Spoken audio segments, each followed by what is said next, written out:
Hi all, இன்றைக்கி ஒரு egg recipe. இதுக்கு வந்து அடுப்பு ஆன் பண்ணி அதில் பேன் வச்சு அதில் தேவையான அளவு ஆயில் ஆட் பண்ணிக்கிட்டாச்சு. ஆயில் ஆட் பண்ணதுக்கப்புறம் இருக்கிற எல்லா ஸ்பைசஸும் ஆட் பண்ணிக்கோங்க. என்கிட்ட கம்மியாக தான் இருந்துச்சு, நான் இந்த இதை ஆட் பண்ணிக்கிட்டேன். ஜீரகம், சோம்பு இருந்தால் சோம்பு ஆட் பண்ணிக்கோங்க. அது கூட கடல் பாசி, ஒரு பிரிஞ்சி இலை, நீங்கள் பட்டை அப்புறமே க்ளோவு அதெல்லாம் கூட ஆட் பண்ணிக்கலாம். அதுக்கப்புறமா ஆனியனை பொடிசு பொடிசாக அரிஞ்சு அதையும் ஆட் பண்ணிக்கிட்டேன். ஆனியன் நிறையா சேர்த்துக்கோங்க. நான் ஒரு 3 to 4 ஆனியன்ஸ்க்கு மேலேயே சேர்த்துருக்கேன். அதை நல்லா வதக்கிங்க. வதக்கும் போது லைட்டாக உப்பு போட்டுக்கிட்டிங்கன்னா சீக்கிரம் வதங்கிடும்.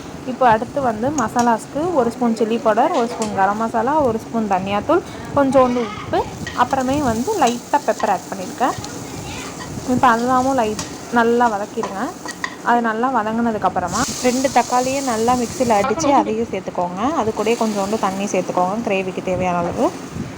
இப்போ இது இந்த மசாலாஸோட நல்லா வதங்கட்டும். வதங்கி எண்ணெய் பிரிஞ்சு வரணும். ஓகே, இது ஃபஸ்ட்டு லைட்டாக மிக்ஸ் பண்ணிக்கோங்க. அப்புறமே சால்ட் பார்த்துக்கோங்க. சால்ட் உங்களுக்கு கரெக்டான இதில் இருந்துச்சுன்னா அதை விட்டுருங்க. அது நல்லா எண்ணெய் பிரிஞ்சு வர ஸ்டேஜில் இந்தமாரி நான் ஒரு 3 முந்திரியை 10 நிமிஷம் இல்லை 15 நிமிஷத்துக்குள்ளே ஊற வச்சு அதை அரைச்சி அதில் சேர்த்துக்கிட்டேன் டேஸ்ட்டுக்காக.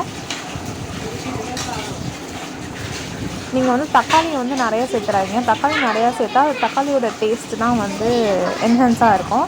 அதனால் வெங்காயத்தோட தக்காளியை கம்மியாகவே சேர்த்துக்கோங்க, புளிப்புக்கு தகுந்த மாதிரி. இப்போ இது நான் முட்டையை இப்போ கட் பண்ணி வச்சுக்கிறேன். முட்டையை இந்த மாதிரி சும்மா சின்ன சின்னதாக கோடாக போடுறேன். அதனால் அதில் உள்ள மசாலா இறங்கும், அதுக்காக தான். இந்த மாதிரி எல்லா எக்ஸையும் போட்டு வச்சுக்கோங்க. இப்போ நல்லா எண்ணெய் பிரிஞ்சு வந்துருச்சு நம்ம கிரேவியில். இப்போ ஒவ்வொரு எக்ஸாக ஆட் பண்ணிக்கலாம்.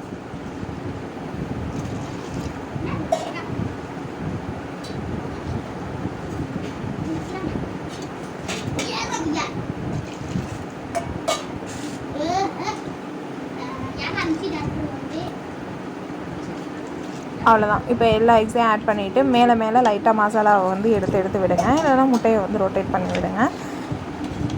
இப்போ இதிலேருந்து ஒரு 5 மினிட்ஸ் கிட்ட அது நல்லா கொதிக்கட்டும். அது கொதிக்க தான் அது உள்ளே முட்டைக்குள்ளே அந்த மசாலாலாம் லைட்டாக இறங்கும். அதுக்கு தான்.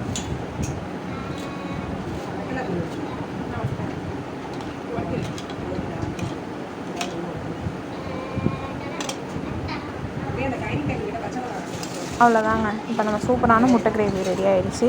இதுக்குள்ளே நம்ம கொத்தமல்லி, புதினா, லைட்டாக கருவேப்பிலை எல்லாத்தையும் ஆட் பண்ணி ஒரு 2 மினிட்ஸில் அடுப்பு ஆஃப் பண்ணிட்டிங்கன்னா அவ்வளோதான். சூப்பரான முட்டை கிரேவி ரெடி. இதை நீங்கள் புலாவ், சப்பாத்தி இதை மாதிரி எதுனாலும் செஞ்சு அது கூட தொட்டுக்கிட்டு சாப்பிட்லாம்.